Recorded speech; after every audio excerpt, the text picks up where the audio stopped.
A labor and delivery nurse is speaking to a new mother about her premature infant, and is explaining why the infant will have difficulty with heat regulation. Which of the following statements made by the nurse best explains why a preterm infant cannot conserve heat properly? A. The preterm infant has an immature hypothalamus, which cannot set the infant's internal temperature properly, leading to large amounts of heat being lost via convection. B. The preterm infant has too little protein reserves around the kidneys, the neck, between the scapulae, and behind the sternum, and therefore cannot generate heat and can lead to hypothermia. C. The preterm infant has a lack of subcutaneous fat, and a large surface area to body weight ratio, as well as the lack of brown fat that provides heat to infants due to its unique thermogenic properties. D. The preterm infant lacks white fat, which provides the infant with a heat source due to underdeveloped and the inability to utilize the process of shivering to produce heat. E. The preterm infant cannot generate heat effectively because of a lack of surfactant in the skin and therefore cannot generate or preserve a proper body temperature.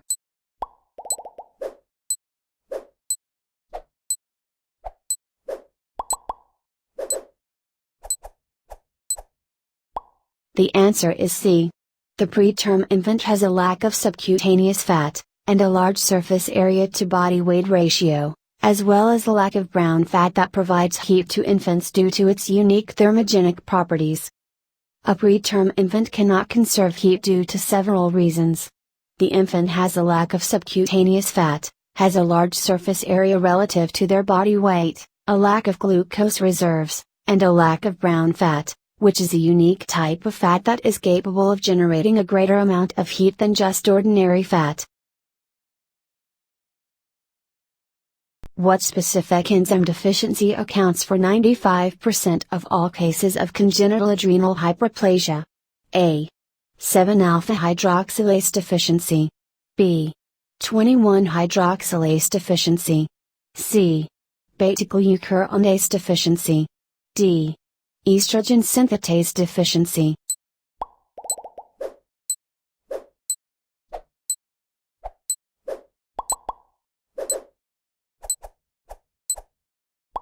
The answer is B. 21-hydroxylase deficiency.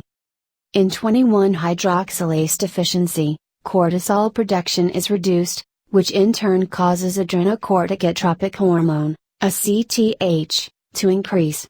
The precursors for the cortisol are then shunted into androgen production, since these are steroids, and are thus derived from cholesterol.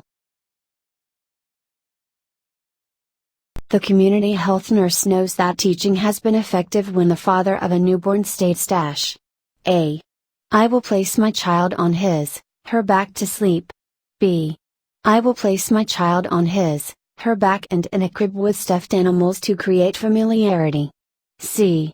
I will place bumper pads in the crib to prevent injury. D. My child will sleep in the bed with me until the first month of life. E. I will place my child on her side to sleep, supported by pillows.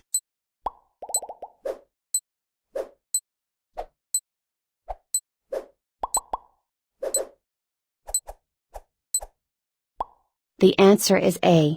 I will place my child on her back to sleep. Newborns should be placed on their back, in their crib, with nothing else when put to sleep. The crib may contain a fitted sheet or light blanket. Crib pads, pillows, and stuffed animals are not advised because they may interfere with the child's ability to breathe. The postpartum nurse is caring for a family and their new baby, a 2-day-old infant. The baby is spitting up following every formula feeding. The nurse may suggest dash. A. Giving only 15 to 30 milliliters per feeding. B. Laying the baby on its back after feedings. C. Switching brands of formula. D. Increasing the frequency of feedings. E. Using a soft instead of a standard bottle nipple.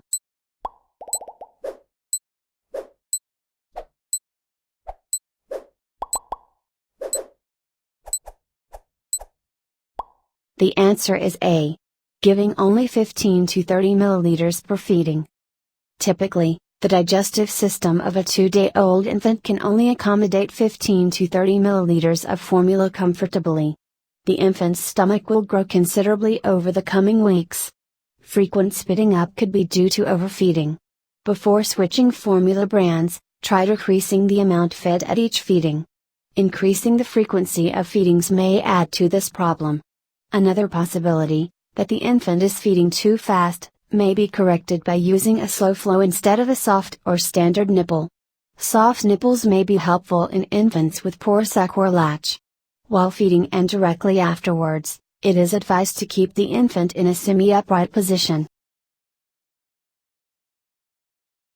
HEA therapy has the ability to positively impact children who are cognitively, socially, emotionally, or physically challenged. Which of the following therapies is most closely related to HEA therapy? A. Art therapy. B. Massage therapy. C. Pet therapy. D. Music therapy. E. Herbal therapy.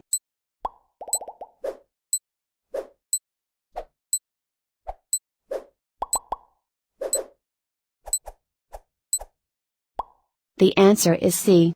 Pet therapy. HEA therapy is therapeutic horseback riding for the handicapped. The motion of the horse can help the child develop flexibility and balance. Working with others and animals can help the child cross social and emotional boundaries. A therapy involving animals, pet therapy, is most similar to HEA therapy.